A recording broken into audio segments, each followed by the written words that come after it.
Hello. The Institute for Strategic Dialogue has issued a report about how our Bavarian elections last year had been influenced by malicious actors or those that this group accuses of being malicious.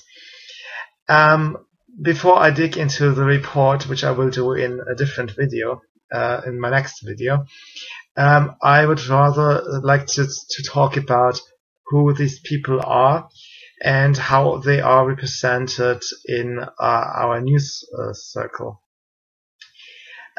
Most people don't know the name. They are, I believe, the European equivalent to the Open Society, or at least something very similar. Okay, let's go to Wikipedia. What strikes me is that the entire page is very much written in their own interest and using their very own words. For example, the very first sentence is: the Institute for Strategic Dialogue is a London-based think and do tank that has pioneered policy and operational responses to the rising challenges of violent extremism and intercommunal conflict. So it is not enough to say think tank, which would be an objective description of an organization that is just a lobby group, of an organization that is just furthering the interests of their group, which is okay. But Wikipedia is using specifically their own wording, and they are quoting them to describe these people. So, and this is not how an encyclopedia is supposed to speak. So let's go to their own homepage if we are just hearing from them how they want to be seen and not from some challengers, critics, and so on. So we can just go to their own homepage and see if we like everything they wanted to tell us. In the About section, they say, as a mission statement, they want a secure and cohesive global society. There are a number of things that are very strange. For example, a soft power strategy is a military term. We speak of robust power when we mean violent force, and soft power is the part, I believe, the not so good idea of sweeping a population in one's own interest by building schools and roads and hospitals for them, to do nice work, or to influence people, to talk people into your own ideas. I mean, this is a good thing as such, but I don't believe that the military should engage in this. So they are somehow seeing themselves as a military force. Extremism, in their view, now I'm reading, is the advocacy of a system of beliefs that posits the superiority and dominance of one in-group over all out-groups, propagating a dehumanization, othering mindset that is antithetical to the universal application of human rights. Extremist groups advocate, through explicit and more subtle means, a systematic change in society that reflects their worldview. Now I go with you step by step through their definition, because there is a mouthful again. First of all, it is the advocacy of a system of beliefs.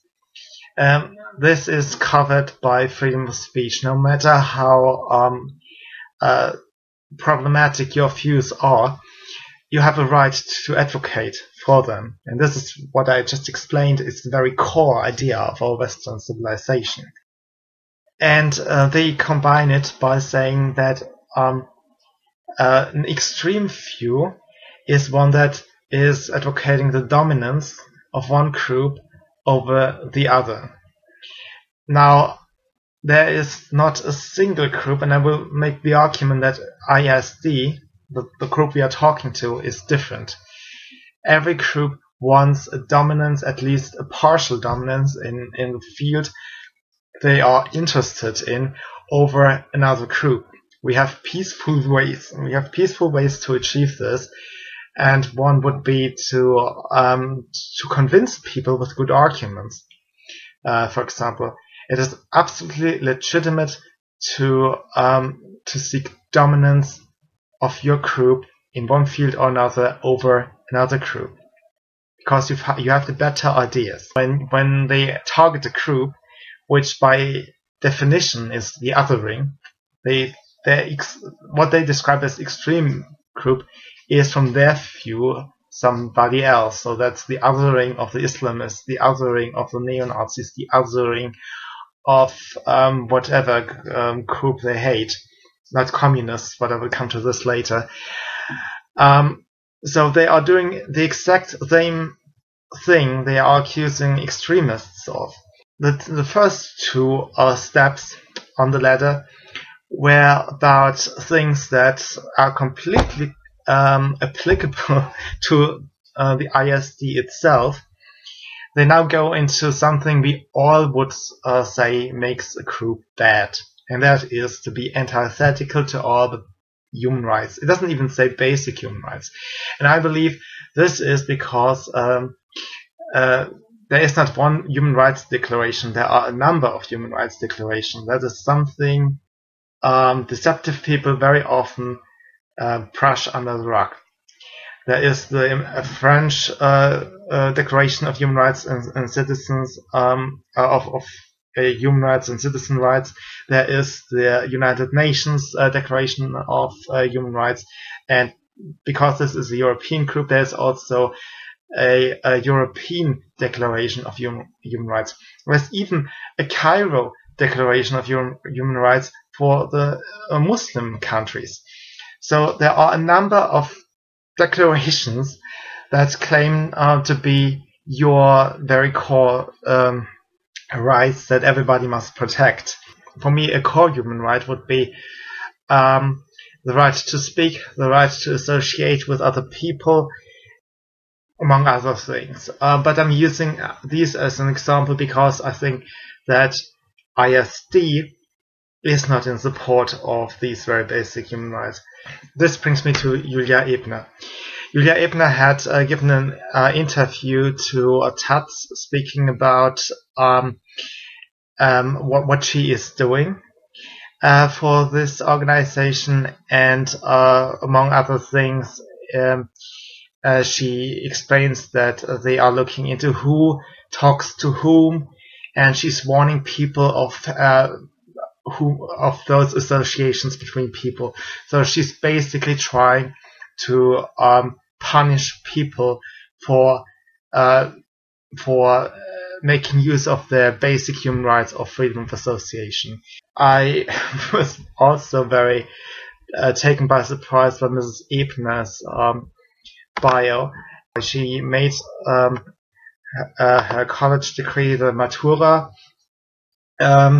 when she was 18, and then studied international management in Vienna, and started a second study at a different university in the same city for philosophy. Now, I never thought about international management courses, but there is something really weird about this international in the name. If you go through a respectable business school, you learn a lot about law, particularly about accounting, and you go through finance classes. You have, you might even have statistics classes for the marketing research.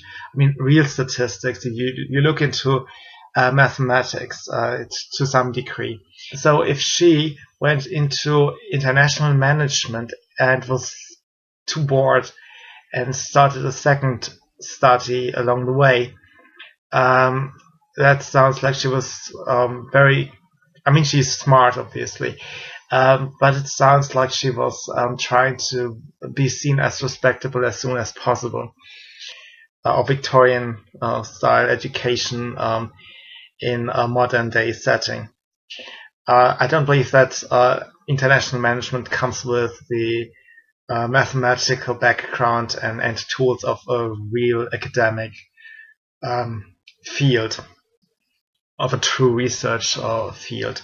She continues without having a focus. So she had gone through all these fuzzy fluff studies, and then she went to China. The thing is that the Chinese communist dictatorship allows her to study based on these fluff philosophy and international management courses. So she is probably very useful, and philosophy classes can be headed by teachers who are very willing to write recommendation letters to communist regimes. And after that, she went to the London Business School. Here she studied history, international history, and this is again, you take some course that is respectable, and then they bung this international on it. And I have this funny feeling that all these courses with international prefaced are propaganda courses for Marxists. In any event, Mrs. Ebner appears in German talk shows again and again and again, now as a extremist expert. And my basic problem is that I don't believe that a white girl who was very, very busy in doing basically everything else but looking into the problems of minorities is suddenly an expert on the problems of minorities. So that was it for today, and I will look into more detail of that particular report that they had put out about the Bavarian election, and I'll see you soon.